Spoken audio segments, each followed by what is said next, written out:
Buried in the shadows of America's history books, an era known to its victims as America's dirty war, a war against its own citizens. It's been 54 years since the FBI launched a covert war against political dissidents, the counterintelligence program, more infamously known by its acronym, Cointelpro. All the people don't have freedom, all the people don't have justice, and all the people don't have power, so that means none of us do.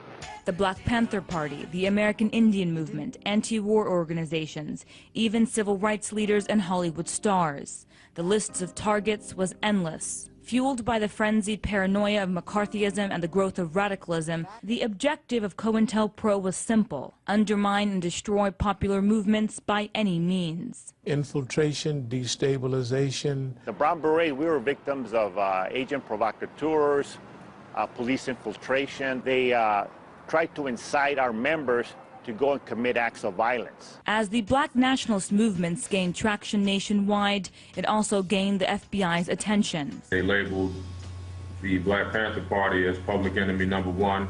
And the promising young leader Fred Hampton a target. When I leave, you can remember I said with the last words on my lips that I am a revolutionary. Hampton was shot to death in his apartment. He was 21 years old. If you take Fred Hampton, it was out-and-out murder. Direct murder. If they can't misdirect him, they just kill him. That's the rule. That's the history of the United States government.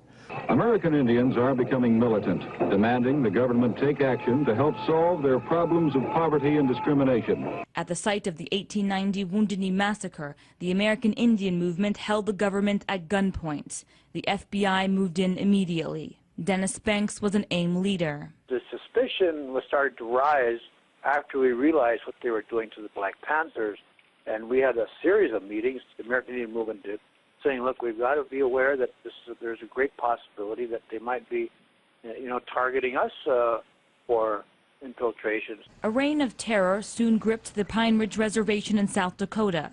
Over 60 AIM members were murdered. Others were dragged through the courts.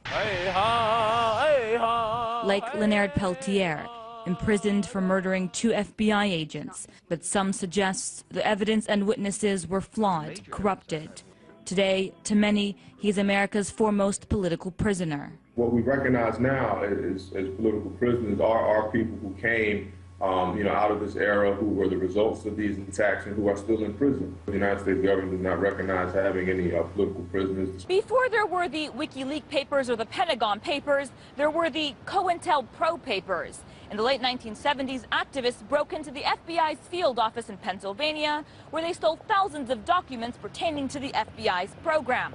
Almost immediately, a scandal exploded, and top officials from the FBI's National Bureau here in Washington, D.C. were summoned to Capitol Hill for a congressional investigation which exposed the FBI's covert war against political dissidents in the United States. The Church Committee concluded many of the techniques used would be intolerable in a democratic society today, even if all targets had been involved in violent activity.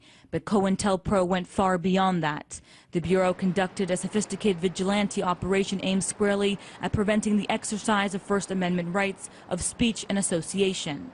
Cointelpro was very dangerous for American society and even for the American judicial system to support that kind of raw terrorism. A culture of surveillance, paranoia, and suspicion from the past that some argue has left American protest or dissident movements in disarray even today. Jahan Hafiz, RT, Washington, D.C.